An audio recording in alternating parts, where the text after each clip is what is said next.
The 12th century was a period of great tumult in northern India. With the emergence of new sultanates in Afghanistan, connections between Central Asia and the Indo-Gangetic Plain were rejuvenated.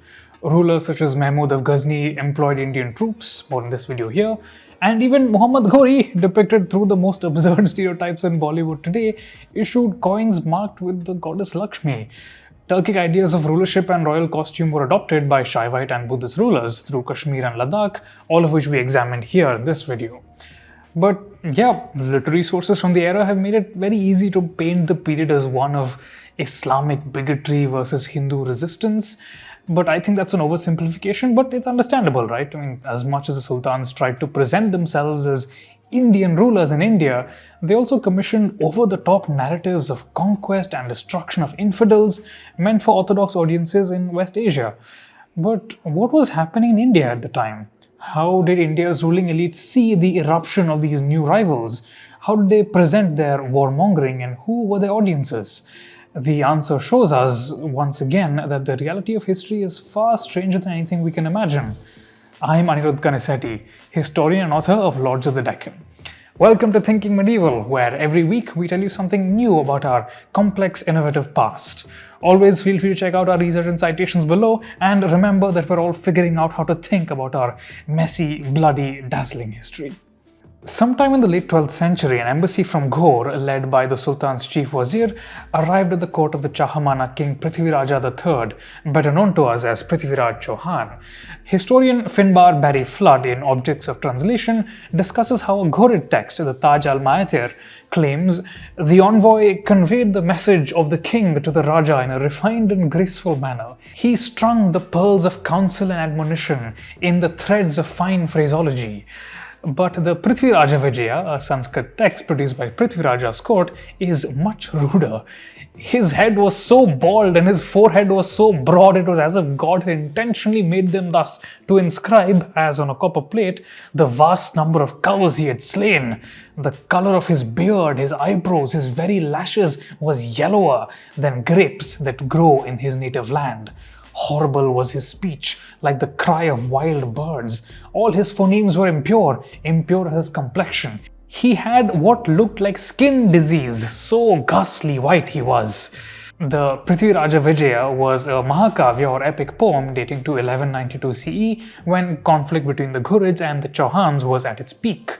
These epics were commissioned by Indian courts for consumption by other elite audiences, and they're the perfect counterpart to the conquest narratives commissioned by Afghan sultans, which were also intended for elite audiences, not really for us. Unsurprisingly, these texts go out of their way to describe the rulers' rivals as cowardly, ugly, unethical, and grotesque, so as to justify their eventual defeat and contrast them with the rulers' positive qualities. In that sense, they're quite similar to modern Tollywood, Collywood, and Bollywood epics, which use the same technique to make the audiences sympathize with the hero. As empirical sources, Mahakavyas are not that much more reliable than movies. So, a more sobering view of the expanding power of the sultans comes from the Etawah fort inscription in the Sanskrit inscriptions of Delhi Sultanate, pages 92 to 93, you can look that up. In 1193 CE, this inscription tells us that an unnamed priest of the Gahadwala king Ajay Simha performed a great sacrifice to the goddess Durga. The Gahadwalas were neighbors of the Chauhans, and this inscription was made soon after Prithviraja Chahamana had been defeated at the Second Battle of Tarain and the Gahadwala capital of Kannauj had been conquered by the Sultan. Now, this priest interred a statue of Durga to be recovered at a later date, and he says, quote, "My rationality has been destroyed because of my fear of the Mlechas, the casteless barbarians.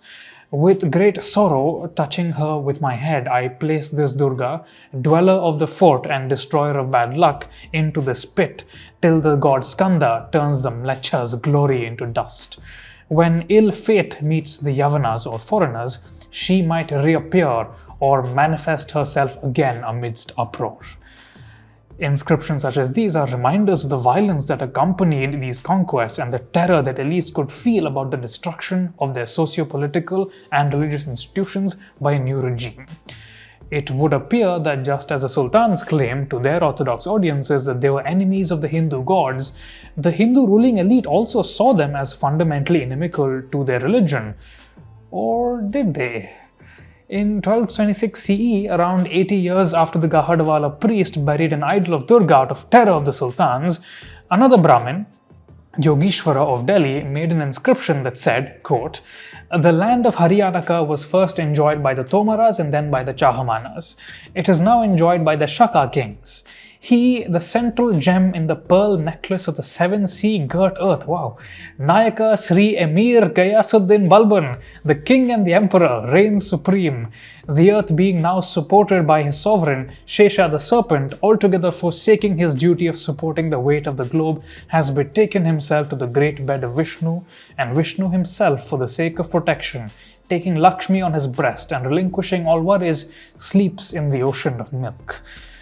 In this inscription, the Sultan is depicted as such a righteous and capable ruler that the god Vishnu himself may rest in peace. This is also from Sanskrit inscription of the Delhi Sultanate, pages 12 to 15. 100 years after the Prithviraj Vijaya, by 1290 CE, the Chauhans, who were told to us were indefatigable enemies of the Ghauris, had not only accepted royal robes and sent golden statues of tribute, but even named one of their rulers Hamira or Emir, whose brother was Suratrana or Sultan. In fact, a slightly later text, the Hamira Mahakavya, praises the power of Alauddin Khilji, who defeated Hamira, and describes Hamira's last stand by the side of one Mahima Shahi, a Muslim. So, how are we to resolve these contradictory depictions? In his book Representing the Other, Sanskrit Sources and the Muslims, historian Brajdalal Chattopadhyay provides an explanation. Simply put, when Muslim kings adhered to the elite social order, respecting Brahmins and temple endowments, recruiting members of the upper castes, Sanskrit sources praised them in terms similar to those used for any medieval Indian king. But when they were treated with honor and granted wealth, Indian elites had few issues working with Muslim rulers. Turks, Persians, and Afghans were simply accepted into an already cosmopolitan ruling class and worked with Indian elites to extract resources and wealth from other political rivals. But when Sanskrit-speaking elites were not well treated, especially in times of expansion and war, Muslim kings were decried as mlechas, accused of destroying the social order, killing cows and persecuting Brahmins, and so on. This isn't really nationalism or bigotry, it's simply a politics of pragmatism and convenience, very similar to our own. When we look at medieval sources without modern biases, it's important to ask, could the history we were taught produce the evidence we see?